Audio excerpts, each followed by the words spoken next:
Un saludo muy especial para todos los oyentes a esta hora de la mañana que se conectan a través de www.alegriaygozo.com. Sean todos bienvenidos a su programa Apologética Católica. Jesús necesita de ti para evangelizar.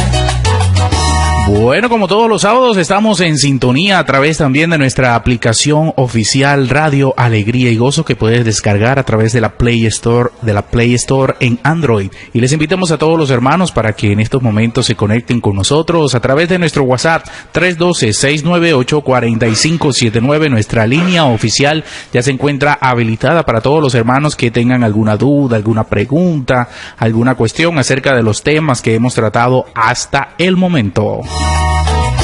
Y que tu vida sea un testimonio de amor. Bueno, y sin más preámbulos, vamos a darle la bienvenida al Padre Miguel Ángel, que ya se encuentra con nosotros aquí en nuestra emisora Alegría y Gozo. Padre, muy buenos días, que el Señor lo bendiga. Buenos días, Henry, y a todos los que en este momento entran en sintonía. Sean todos bienvenidos.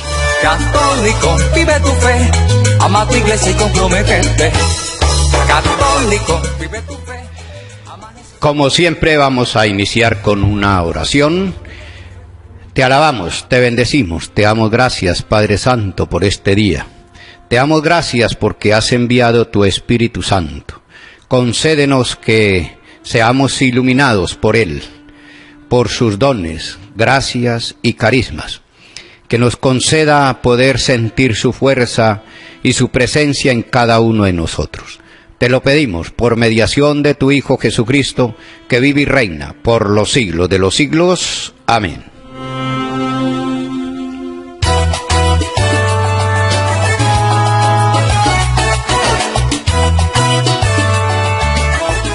Hemos venido hablando sobre el tema de el purgatorio, que para muchos sostienen que no existe. Y muchos también sostienen que eso es un invento de la Iglesia, es un invento de los curas, es un invento de los papas, etcétera.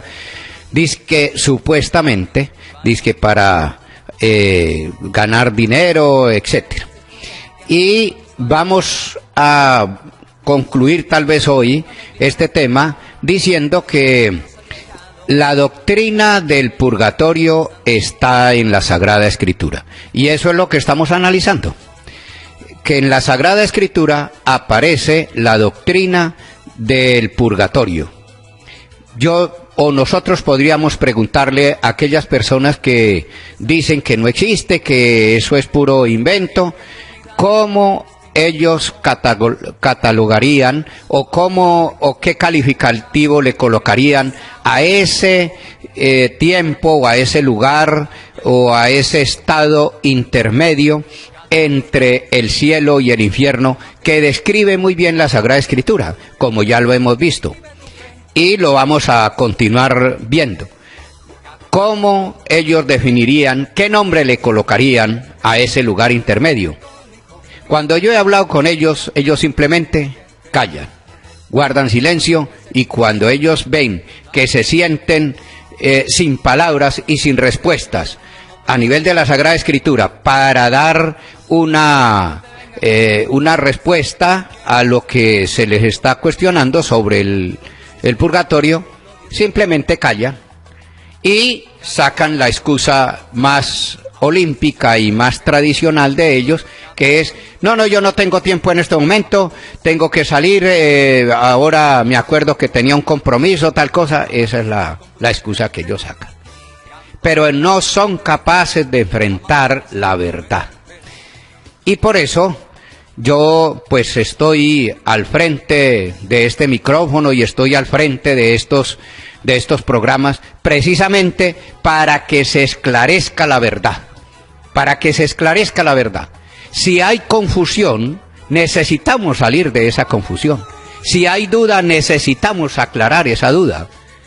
Si hay una persona que dice lo contrario, pues yo pienso que si hay otra que nos está mostrando la verdad, que nos está mostrando la claridad, ¿por qué se ataca?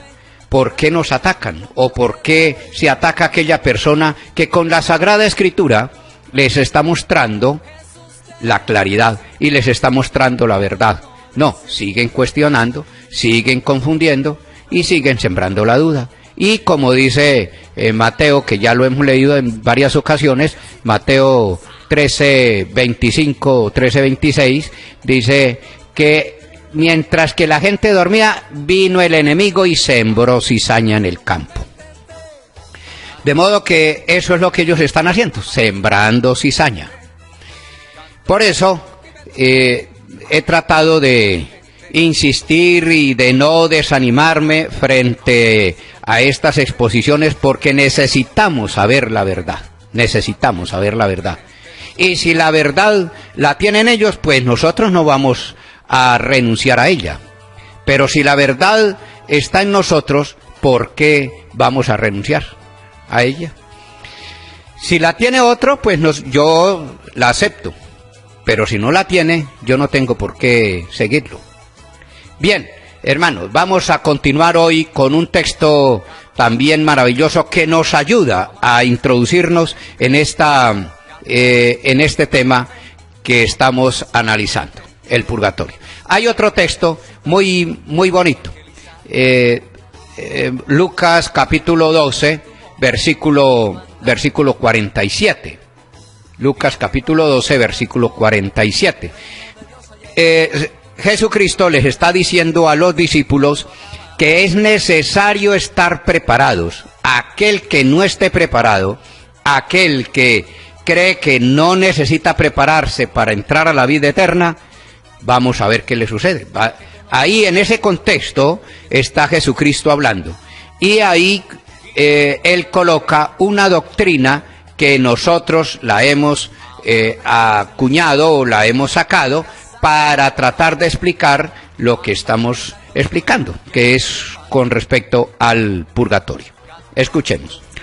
Aquel siervo que, conociendo la voluntad de su Señor, no ha preparado nada, ni ha obrado conforme a su voluntad, recibirá muchos azotes. Siga.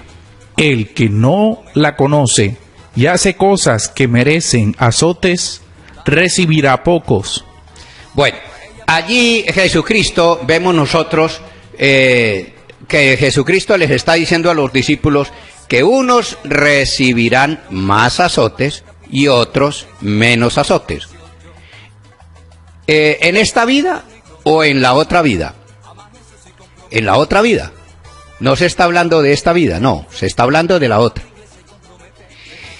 Es decir, después de la muerte. Pues aquel que no haya preparado, que no haya reflexionado, que no haya pensado, que no haya obedecido a la voz de Dios, sino que persistiendo en el pecado, se mantuvo en el pecado, sin querer salir de haciéndose sordo a la voz de Dios, dice la Biblia, recibirá muchos azotes. Dios lo va a llamar a cuentas y va a recibir, unos reciben más, otros reciben menos. Ahora voy a enfocarme un poquito en esta parte, que unos recibirán más, muchos azotes, y otros recibirán menos. Dios lo va a llamar a cuentas. Unos que reciben más y otros que reciben menos. Cuando el Cervión lo mande a llamar, uno recibirá más azotes y otros menos. Cuando se muera o antes de morirse, pues obviamente cuando se muera. Cuando se muera. Vamos a hacer un hincapié en esta parte.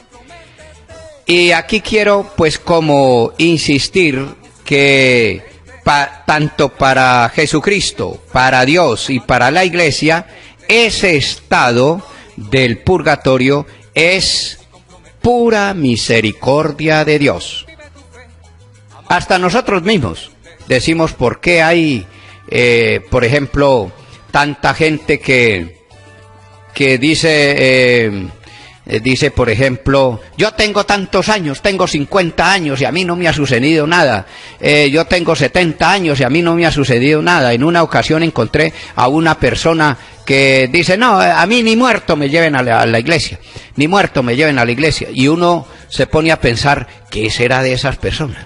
Mientras que otros, por supuesto, otras personas que son muy buenas, que es un esposo fiel, que es una mujer muy hacendosa, que es un joven espectacular, paradigma en muchos asuntos, muy inteligente, muy sabio, y se mueren, les cae un aneurisma, etcétera, sufren. Uno dice, ¿por qué a esta persona que no quiere sintonizar con Dios, ¿por qué no se la lleva más bien a ella? O otras personas que están haciendo tanto daño y la gente dice, ¿por qué no se muere? ¿Y por qué sí se mueren aquellas personas que no están haciendo tanto bien? Precisamente eso es pura misericordia de Dios. ¿Por qué? Porque está esperando y esperando y esperando a ver cuándo se convierte para que no se vaya a condenar. Si quiere vamos a leer, por ejemplo, Ezequiel capítulo 33, versículo 11, para que noten ustedes cómo Jesucristo, o cómo Dios no quiere la muerte del pecador, sino en que se convierta. Eso es lo que quiere. Por eso le da chance, le da oportunidad que se prepare, así sea en el último momento. En estos días le colocaba una comparación a una persona y le decía, el sol no le niega la luz a nadie, así aunque usted haya permanecido en un hueco toda la vida, y en el momento culmen de su vida, en el momento cuando ya se va a morir, sale a la luz, el sol no le va a negar la luz. Lo mismo pasa con Dios. En el último segundo, en el último momento, Dios no le va a negar su misericordia y su bondad. Así aunque toda la vida haya permanecido en un hueco o lejos o apartado de Dios o negando o blasfemando de Dios. Porque es pura misericordia de Dios. Y eso es el purgatorio. Vamos a escuchar lo que dice Ezequiel capítulo 33 versículo 11. Pues diles, por mi vida, oráculo del Señor Yahvé, que yo no me complazco en la muerte del malvado, sino en que el malvado se convierta de su conducta y viva. Ahí está. No quiero la muerte del pecador, sino en que se convierta y viva. Y por eso, aquella persona que está haciendo reiteradamente el mal, es pura misericordia de Dios esperando a ver cuándo él se convierte. Porque puede recibir muchos azotes. Y muchos azotes significa el infierno.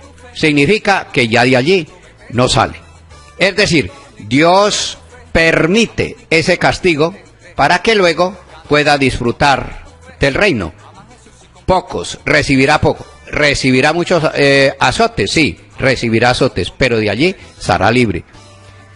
A uno lo castiga más y a otro lo castiga menos.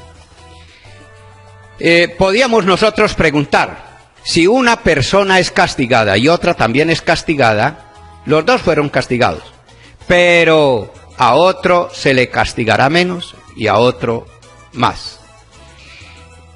Ahora pregunto, o preguntamos, ¿no? Uno le puede preguntar a aquella persona que nos viene a cuestionar. Según los evangélicos, según ellos que sostienen que no hay purgatorio, que existe solamente el infierno y el cielo, si existiera solamente el infierno, oigan bien, si existiera solamente el infierno, se podría castigar a uno menos y a otro más. Es decir, esta palabra que estamos analizando está colocando dos estados distintos al cielo.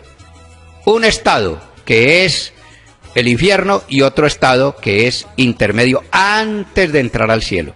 Porque en el cielo no puede recibir muchos azotes, ni menos, ni pocos ni muchos.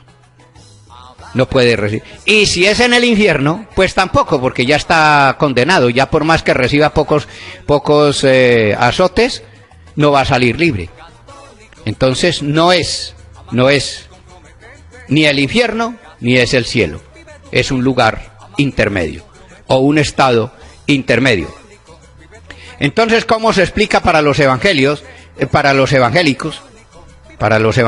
o los protestantes que dicen que no existe el purgatorio? ¿Dónde podemos ver ese castigo más pequeño? O ese castigo donde la Biblia describe que recibirá menos azotes. Entonces, ¿cómo se explica eso? Y por otra parte, nosotros a eso lo llamamos purificación, depuración, lo llamamos purgatorio. ¿Ellos cómo lo llamarán? La doctrina está en la Sagrada Escritura, como ya la hemos visto. Eso es el purgatorio, que el purgatorio para la Iglesia es pura misericordia de Dios, es misericordia de Dios.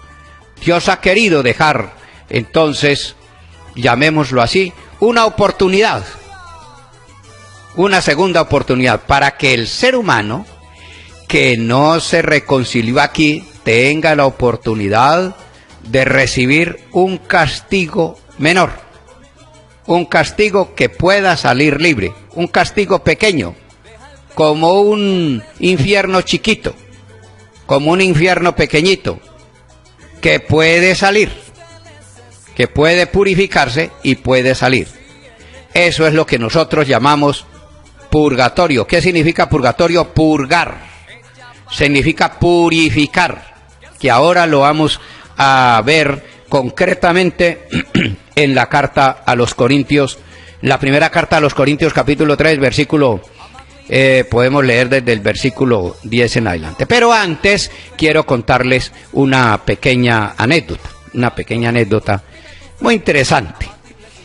En una ocasión, un evangélico le dijo a un católico, le dijo: yo no creo en el purgatorio, eso es mentira, eso es invento de los curas, eso no existe, porque en la Sagrada Escritura o en la Biblia no aparece la palabra purgatorio. Y el otro, el católico, que era un campesino, en el cual estaban compartiendo el trabajo y la labor diaria y cotidiana por allá en una finca. Entonces y que era el jefe del evangélico, porque el evangélico era el obrero del católico, por decirlo así. Entonces, el patrón, que era el católico, le dijo: ¿usted me puede acompañar a celebrarle a mi hija los 15 años? Claro, con mucho gusto, ni más faltaba. Y entonces el evangélico le preguntó: bueno, ¿y cuándo es? Y el campesino le dijo: no, ya, ahora, en breve. No, pero entonces le decía el evangélico: no, pero yo necesito ir un momentico a la casa, pegarme una bañadita, organizarme un poco para venir más tranquilo. Y entonces el campesino le dijo: no, vamos así, no hay problema. El evangélico le dice: no, yo cómo voy a ir así, sudado, sucio, oliendo a feo, etcétera, donde todo el mundo está bien vestido, bien organizado. No, yo no voy a ir. Entonces el campesino le responde: no, vamos, eso no hay necesidad de bañarse. El evangélico le dijo: sí, ¿cómo que no? No, yo no voy a estar sucio por allá en esa fiesta donde todo el mundo está limpio y oliendo a bueno, a perfume y tal. Y le dice el campesino, le dijo al evangélico: ¿por qué no piensas lo mismo? Y se pregunta: ¿cómo voy a entrar al cielo sucio sin antes pegarme un bañito, una purificadita? Aquí está lo interesante. A los 15 años, a esa fiesta de 15 años, aquel sí quiere ir limpiecito, organizadito, pero al cielo, si no quiere bañarse, no quiere purificarse. Fíjense cómo a veces nosotros tenemos esa, digamos, esa confusión, y nos hacen confundir.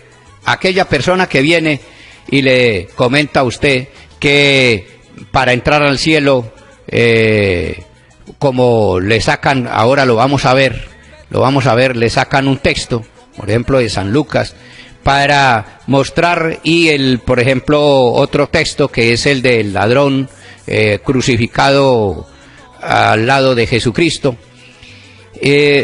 Para ellos no existe ese lugar intermedio, porque es doctrina católica, pero basada en la Sagrada Escritura, como ya hemos dicho. Ahora vamos sí a entrar en este texto maravilloso, un texto muy bonito, que es como el centro de esta explicación, es como el centro de esta doctrina, de la doctrina católica, que es Primera de Corintios capítulo 3, versículo, sí, por ahí desde el versículo 10, 11 en adelante. Conforme a la tarea que Dios me confió, yo, como buen arquitecto, puse los cimientos y otro construye sobre ellos, pero que cada cual mire cómo construye. Pues nadie puede poner otros cimientos que los ya puesto, Jesucristo. O sea, vamos a notar cómo San Pablo está diciendo que nosotros, si somos cristianos, es decir, si estamos siguiendo a Jesucristo, no podemos colocar otro cimiento que no sea Jesucristo. Pero si nosotros, que somos cristianos, que seguimos a Jesucristo, vamos a ver cómo estamos caminando hacia allá y sobre qué bases estamos construyendo. Vamos a escucharlo, siga. Pues nadie puede poner otros cimientos que los ya puestos, Jesucristo. Sobre estos cimientos se puede construir con oro, plata, piedras preciosas, madera, heno o paja. Bueno, entonces ahí está hablando de 6, dividido en 2. Oro, plata, piedras preciosas. Esa es una manera de construir. Y otra forma de construir es con paja, heno y caña. Bueno, con cosas que fácilmente se pueden quemar, fácilmente se pueden desaparecer. Hay 2 maneras de construir. Ustedes recuerdan ese texto, por ejemplo, de Mateo capítulo 7, versículo 24, donde dice, hay un hombre prudente que edificó su casa sobre roca, vinieron los vientos, crecieron los ríos, etcétera. Bueno, ese texto nosotros lo sabemos. Ahí está colocando también 2 alternativas, en esta vida o en la otra. Estamos hablando, y San Pablo está hablando de la otra vida. Dice, hablando de esta vida, uno puede seguir a Jesucristo y construir de 2 maneras. O una vida frívola, o una vida despreocupada, superficial, sin ningún interés. Eso es construir sobre paja, sobre madera y heno, ¿sí? Bueno, hay otra manera de construir, que es con las virtudes. La persona que ama, que es santa, que perdona, que se entrega, que trabaja por la justicia, por la paz, la honestidad, el respeto, etcétera. Trabajar con piedras preciosas, trabajar con oro y con plata. Y siga, que ahí San Pablo va a continuar explicándolo.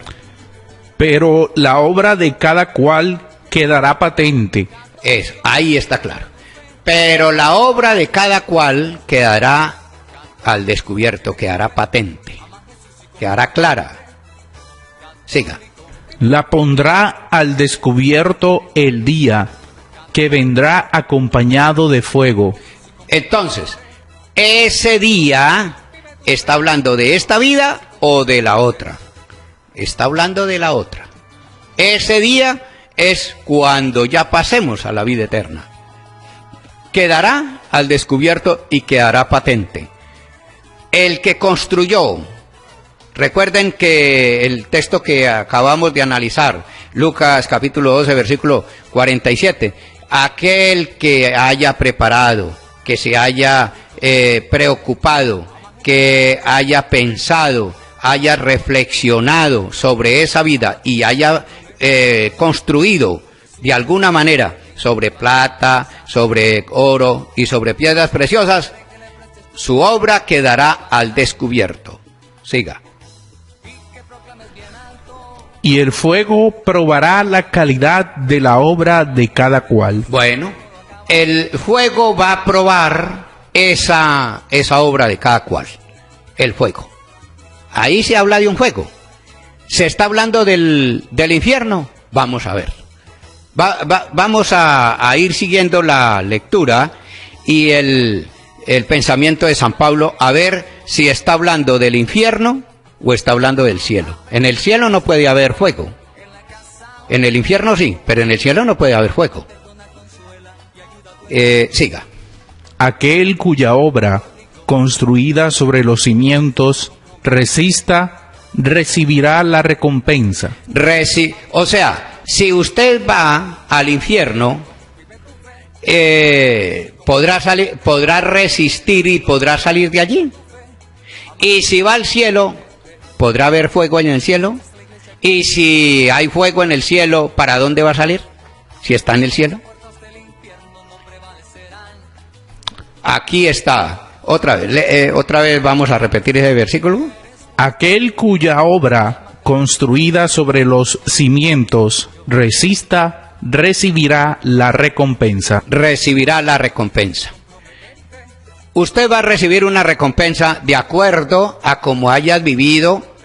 Recuerdan también ese texto que ya lo analizamos en programas anteriores, Mateo capítulo 5, versículo 25, 26, por allí, donde dice, ponte a buenas con tu adversario mientras todavía vas por este camino, o todavía vas por el camino. ¿Qué significa ese todavía vas por el camino? Esta vida. Porque no hay sea que te entregue al alguacil, al juez, y el juez te meta en la cárcel, no saldrás de allí hasta que no hayas pagado el último céntimo. Ya explicábamos, si es el infierno, ¿podrás pagar hasta el último céntimo y salir? Bueno, y si es el cielo, ¿podrías pagar el último céntimo y salir para dónde? Si estás en el cielo, ¿para dónde vas a salir? Entonces, la Sagrada Escritura sí habla, sí describe un lugar intermedio. Un lugar intermedio. Continuamos. Siga ahí en el versículo 15, creo que es. Mas aquel cuya obra quede abrasada, sufrirá el castigo. Es decir, aquel que no preparó, que no reflexionó, que no estuvo pendiente de esa vida, esa obra quedará al descubierto. ¿Y qué prueba toda esta vida que nosotros tenemos o que vamos llevando de preparación para entrar al cielo? La probará el fuego. El fuego. Siga. Mas aquel cuya obra quede abrasada sufrirá el castigo. Sufrirá el castigo significa el infierno. Sufrirá el castigo. Ya no hay nada que hacer. ¿Recuerdan ustedes allá que ya hice referencia? Mateo 5:25. Que hay en la cárcel hay dos condenas. Una que es temporal y la otra que es cadena perpetua. Cadena perpetua, no hay posibilidad de salir. el castigo. Siga. Él, no obstante, quedará a salvo, pero como quien escapa del fuego. Hay unos que escapan del fuego y hay otros que no escapan del fuego. Hay unos que la plata se refina con el fuego, se purifica con el fuego. El oro también se purifica, se acrisola con el fuego. Y las piedras preciosas también se purifican con el fuego. Y dice, el que haya preparado, el que haya construido sobre una base firme, saldrá. Él saldrá, dice, él saldrá, pero como el que ha pasado o como el que ha escapado del fuego. ¿Cómo se llamará ese estado? O cómo, permítanme pues que les haga la pregunta a aquellas personas que dicen no creer. Entonces, ¿cómo se llama ese lugar intermedio? ¿Cómo lo llamarían ellos? Porque no es ni el cielo ni es el infierno. Porque vuelvo y repito, del cielo, ¿para dónde va a salir? Y del infierno ya no puede salir. Entonces, podrá él quedar a salvo, dice, quedará a salvo, salvará su vida, pero después de haber pasado por el fuego. El fuego es el que purifica y puede garantizar que usted pueda entrar al cielo. Vamos a hacer una pequeña pausa. Ahora vamos a entrar en la última sección de este tema maravilloso y con él vamos a ir concluyendo. No se vayan de la sintonía, que ya regresamos.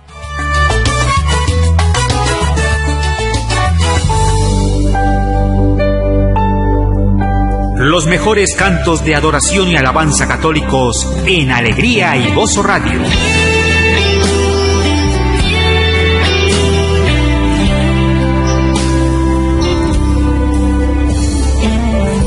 He intentado tantas veces alejarme de ti,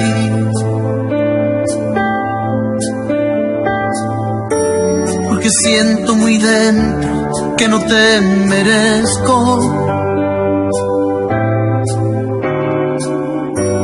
He querido dejar de cantar para ti, porque pienso que es poco lo que te ofrezco. Pero tú me persigues, Señor, y te encuentro donde quiera que voy. Si me alejo, tú te acercas a mí, me renuevas tu amor. Simplemente te antojaste de mí, simplemente yo soy tuyo, Señor. Simplemente tú me amas así, tal como soy. Simplemente no me puedo escapar de tu inmensa manera de amar. Simplemente no me puedo esconder en ningún lugar, que aun sabiendo tú lo débil que soy, le repites a mi corazón que es tu gracia la que me hace ser tu adorador.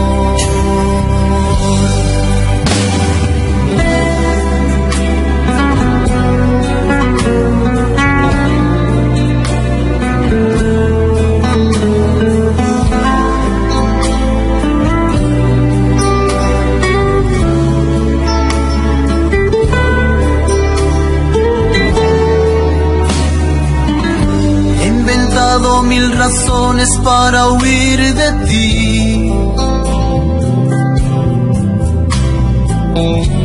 y he corrido detrás de mis propios sueños, mas no puedo callar tu presencia aquí en mí. Yo soy parte de ti y tú eres mi dueño. Y aunque quiera separarme de ti, tu presencia me persigue, Señor, y llorando tengo que regresar, aceptando tu amor. Simplemente te antojaste de mí, simplemente yo soy tuyo, Señor, simplemente tú me amas así, tal como soy. Simplemente no me puedo escapar de tu inmensa manera de amar. Simplemente no me puedo esconder en ningún lugar.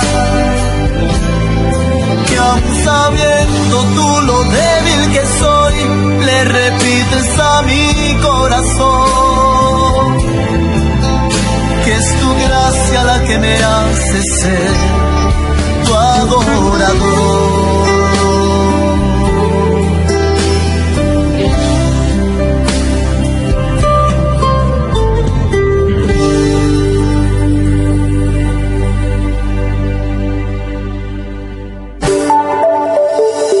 Alegría y Gozo Radio, emisora virtual.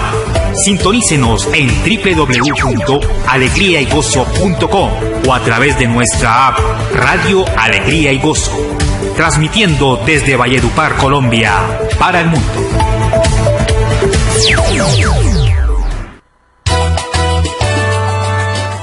Continuamos con esta exposición y con esta reflexión sobre el purgatorio. ¿Alguna persona puede sacarle a usted este texto? Que inclusive a mí ya en algunas ocasiones me lo han sacado. Por ejemplo, ellos dicen, pero es que en la Biblia no habla del purgatorio, habla de otra cosa, habla del paraíso o del castigo o del infierno. Y le sacan, por ejemplo, Lucas capítulo 23, versículo 37. Vamos a leer, es todos no lo sabemos, es la reacción del ladrón que estaba crucificado al lado de Jesús.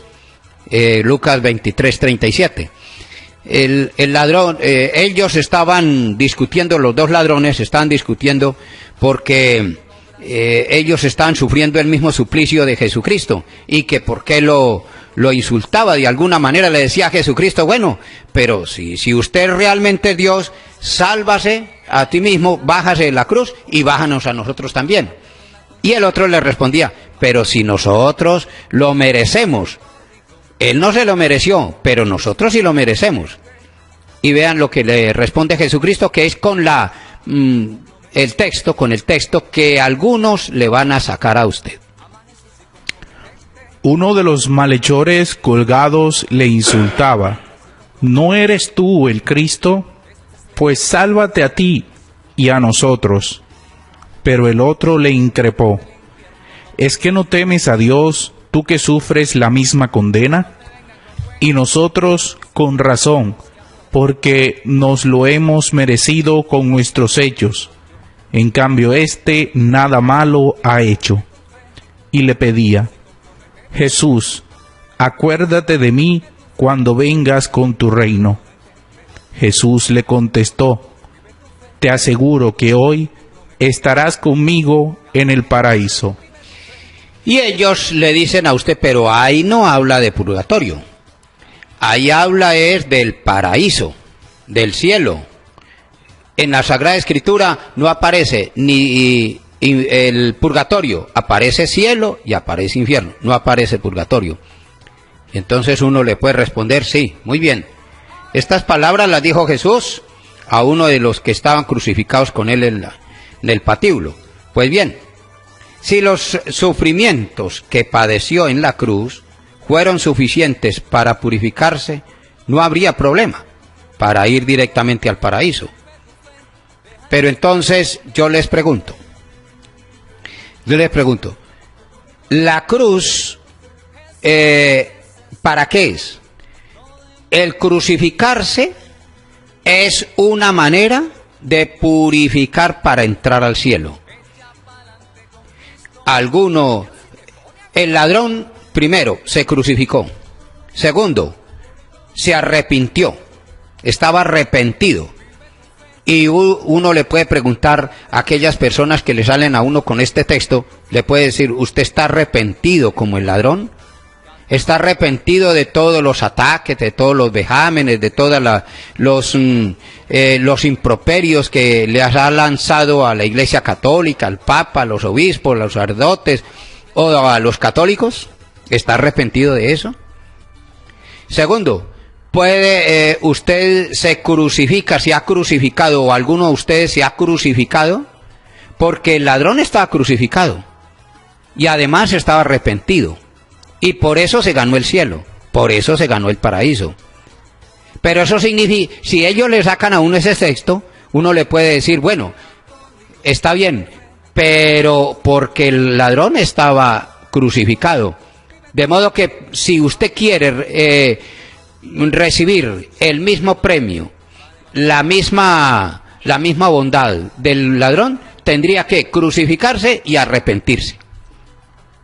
Si no se crucifica y no se arrepiente, no puede correr la misma suerte del ladrón.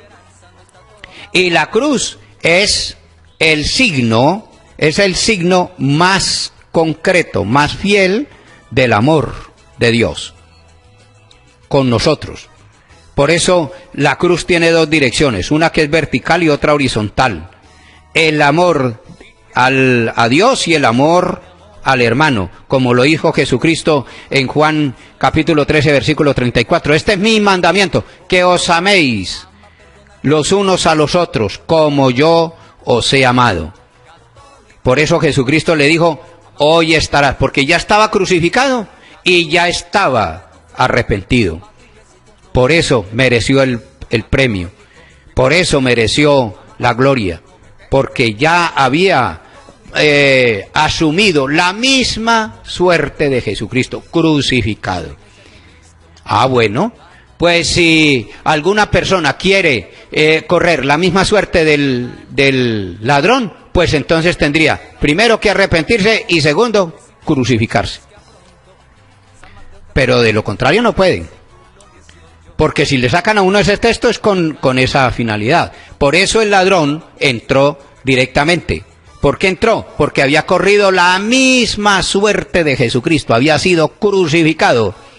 Y había sido crucificado en ese amor perfecto, en el amor al hermano y en el amor a Dios.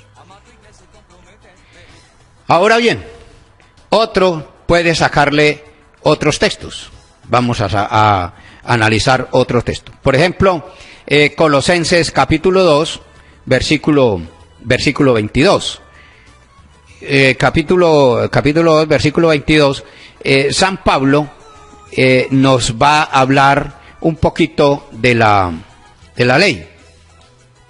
Y nos dice que Jesucristo nos ha reconciliado, que ya nosotros no necesitamos entonces salvación. Ya nosotros no necesitamos esforzarnos en esta vida, no, porque ya Jesucristo nos reconcilió. Vamos a escuchar. Cosas todas destinadas a perecer con el uso, y conforme a preceptos y doctrinas puramente humanos, tales cosas tienen una apariencia de sabiduría, por su piedad afectada, sus mortificaciones y su rigor con el cuerpo, pero carecen de valor para combatir la insolencia de la carne. Bueno, ¿está Colosenses 2:22? 2:22. Bueno, entonces allí San Pablo nos está hablando de cómo nosotros Jesucristo nos está reconciliando con Dios. Y después aparece, por ejemplo, en Colosenses, ahí mismo, Colosenses 2:14. Colosenses 2:14. Canceló la nota de cargo que había contra nosotros. canceló la nota de cargo que había contra nosotros. ¿Cuál era esa nota de cargo o qué fue lo que canceló Jesucristo en la cruz? La de las prescripciones con sus cláusulas desfavorables, y la quitó de en medio clavándola en la cruz. Las prescripciones con sus cláusulas desfavorables, es decir, la ley. Y lo que pesaba sobre nosotros era la ley mosaica, y la quitó del medio clavándola en la cruz. Entonces ellos dicen, si nosotros ya estamos libres de esa ley, ya estamos libres de esa presión, de esa carga, de esas prescripciones, ¿por qué nosotros tenemos que ir a pagar? Sí, Jesucristo, es verdad, San Pablo está diciendo y está hablando de las leyes del Antiguo Testamento que fueron crucificadas y que fueron clavadas en la cruz, y como dijo el mismo Jesucristo lo dijo, Juan 19:30, todo está cumplido, todo está cumplido. Entonces ya nosotros no tenemos que cumplir nada, porque ya Jesucristo lo cumplió las leyes. Pero se está tratando aquí lo que hace San Pablo es corregir la mentalidad que había en ese momento, que muchos querían atribuirle la salvación, oigan bien, muchos querían atribuirle la salvación a las prácticas de la ley de Moisés.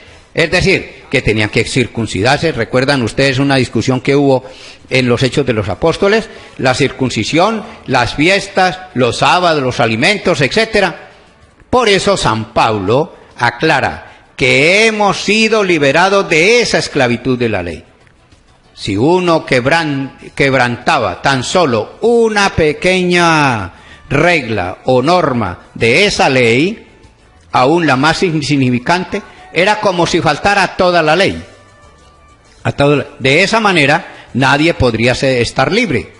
Con su muerte en la cruz, Cristo nos ha salvado. Por eso dice, por ejemplo, Gálatas 2:16. Gálatas 2:16 dice, el hombre no se justifica por cumplir la ley, sino por creer en Cristo Jesús. ¿Por qué? Porque la ley no nos salva. Y en Romanos, por ejemplo, Romanos 8:3, está hablando también de la ley. Lo que era incapaz de hacer la ley por sus prescripciones, la hizo Él en su carne.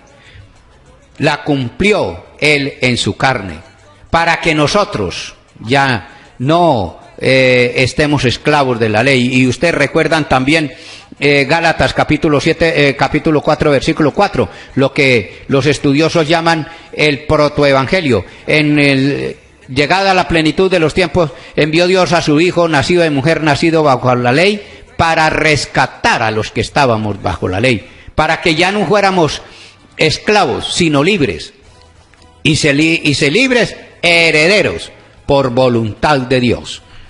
De modo que eso fue lo que hizo Jesucristo en la cruz, librarnos de la esclavitud de la ley, porque ya el amor no puede ser una ley, ya no puede ser una normativa que esté de acuerdo a los principios y cláusulas del Antiguo Testamento. Ya es como dijo Jesucristo. Por eso la novedad de ese mandamiento, la novedad de ese amor de Jesucristo es cuando Él dice, como yo os he amado. Amaos los unos a los otros como yo os he amado. Ahí está la novedad. ¿Cómo nos amó Jesucristo? En la cruz. De modo que allí es donde aparece la novedad de ese amor. Y las clavó, todas las prescripciones de las leyes, las clavó en la cruz. ¿Para qué? Para que nosotros pudiéramos ser verdaderamente libres de la ley. Ahora bien, Hay otra reflexión que ellos le pueden hacer a usted, y es la oración por los difuntos. La oración por los difuntos, algunos sostienen que eso que nosotros decimos que es como muy exagerado, y hay católicos que rezan y hacen misas por personas que ya murieron hace 100 años, 120 años, etcétera. Nosotros le podemos decir, es verdad. Es verdad. Y ellos dicen, ¿qué sentido tiene orar por esas personas? ¿Cómo sabemos nosotros que esa oración les va a hacer efecto o las va a liberar? Ya lo vimos en la primera parte de este tema del purgatorio. Ustedes recuerdan, por ejemplo, Primera de Juan, capítulo 5, versículo 16, que fue el primer texto prácticamente con el que iniciamos. Allí dice San Juan, por ellos no pido que rueguen, por el que ha cometido pecado de muerte, pero hay un pecado que no lleva a la muerte.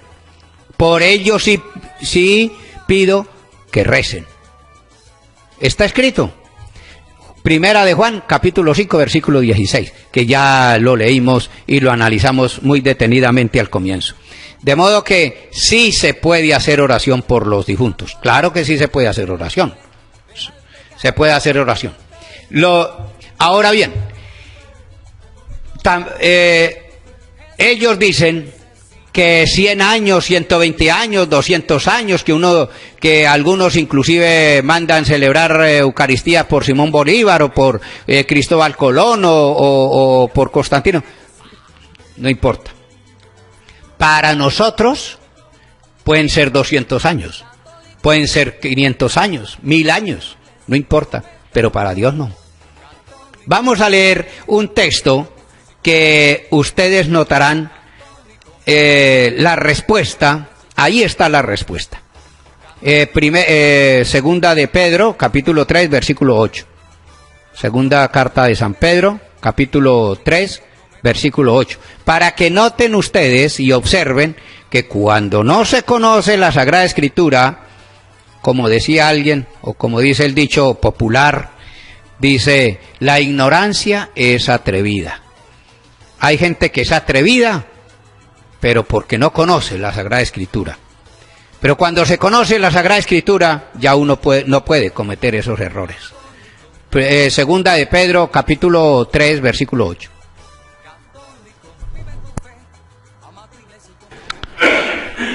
Pero hay algo, queridos, que no podéis ignorar, que para el Señor un día es como 1000 años, y 1000 años como un día. Ahí está claro. Para el Señor, un día, lo que equivale a nosotros un día, lo que equivale para nosotros 1000 años, lo que equivale para nosotros 1000 años, para el Señor es como, no dice que es un día, no, como un día, puede ser menos o puede ser más, pero como un día, no dice que es un día, no. De modo que ahí está claro, para el Señor no existe el tiempo, siempre estará el presente, nunca hay, digamos, como lo que nosotros tenemos estas categorías de pasado, presente, futuro, que tantos años, 1 año, 2 años, 20 años, no, eso no existe para el Señor. Porque ya lo dice ahí, 1000 años, lo que para nosotros equivale 1000 años, para el Señor es igual como si fuera un día, ¿Qué significa eso? Que no tiene precisión de tiempo. Para mostrar eso, de modo pues que cuando una persona llegue a sacarle ese texto, o bueno, llegue a cuestionarlo de por qué la oración por los difuntos, nosotros oramos, seguimos rezando por un difunto. ¿Por qué? Porque estamos seguros como dice, si quiere, bueno, vamos a leer por último, vamos a terminar con ese texto. Con el que empezamos, terminamos. Con Juan, primera de Juan, capítulo 5, versículo 16. Para que noten ustedes que allí está muy clara, muy bien expuesta la doctrina católica de la oración por los difuntos. Si alguno quiere cuestionarlo a usted por la oración por los difuntos. Allí está. Vamos a escuchar. Si alguno ve que su hermano comete algún pecado que no conduce a la muerte, que pida, y Dios le dará vida. Ahí está, ya con eso es suficiente. Palabra de Dios. No es palabra ni de la iglesia, ni es palabra de un papa, ni es palabra de un obispo, ni un cardenal, ni un sacerdote. No, es palabra de Dios. Ellos lo tienen, nosotros también lo tenemos. Para que el que tenga ojos, vea. El que tenga oídos, oiga. Lo que el Señor tiene para nosotros. Y quiero que ojalá terminemos con este texto. Puede ser un poquito fuerte, el Salmo 91, versículo por allá, creo que es 6, me parece. Para que ustedes noten, el Salmo 91, que muchos no lo sabemos, lo sabemos de memoria.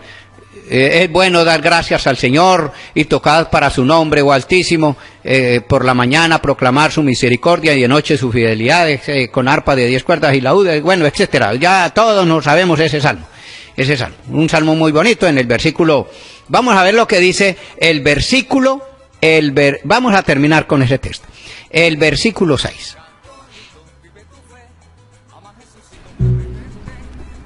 Versículo 6. Sí, o 7. Bueno, sí, 6. Qué grandes son tus obras, Yahvé. Qué grandes son tus obras, Señor. Y qué hondo tus pensamientos. Qué profundos tus designios. El hombre estúpido no entiende. El hombre estúpido no entiende. El insensato no lo comprende. Ahí está. Con eso quiero terminar, porque el purgatorio es una palabra profunda, es un designio profundo de Dios, es un misterio de Dios, es un misterio de la misericordia de Dios con el ser humano. Pero hay gente, ¿cómo repita nuevamente el 7? El hombre estúpido no entiende. No entiende. Hay gente que no lo entiende, porque es así. No lo entiende. Muy bien, siga. El insensato no lo comprende. No lo comprende. Tienen ojos y no ven. Tienen oídos y no oyen. Por eso, nuestro lema es: católico que lee, a ningún mentiroso protestante le cree. Y católico instruido jamás será confundido. Jamás será confundido. Vamos a terminar. Te alabamos, te bendecimos, te damos gracias, Padre Santo, por este día, por tu infinita misericordia. Y con tu Hijo Jesucristo nos atrevemos a dirigirnos a ti con esas mismas palabras que Él nos enseñó. Padre nuestro que estás en el cielo, santificado sea tu nombre. Venga a nosotros tu reino. Hágase tu voluntad en la tierra como en el cielo. Danos hoy nuestro pan de cada día. Perdona nuestras ofensas, como también nosotros perdonamos a los que nos ofenden. No nos dejes caer en la tentación y líbranos del mal. Y a la Virgen María, Madre de Dios y Madre nuestra, Dios te salve María, llena de gracia, el Señor es contigo. Bendita tú eres entre todas las mujeres, y bendito es el fruto de tu vientre Jesús. Santa María, Madre de Dios, ruega por nosotros los pecadores, ahora y en la hora de nuestra muerte. Amén. Gloria al Padre, al Hijo y al Espíritu Santo, como era en el principio, ahora y siempre, por los siglos de los siglos. Amén. Y la bendición de Dios Todopoderoso, Padre, Hijo y Espíritu Santo, descienda sobre vosotros, sobre sus familias y permanezca para siempre. Amén. Buen día para todos.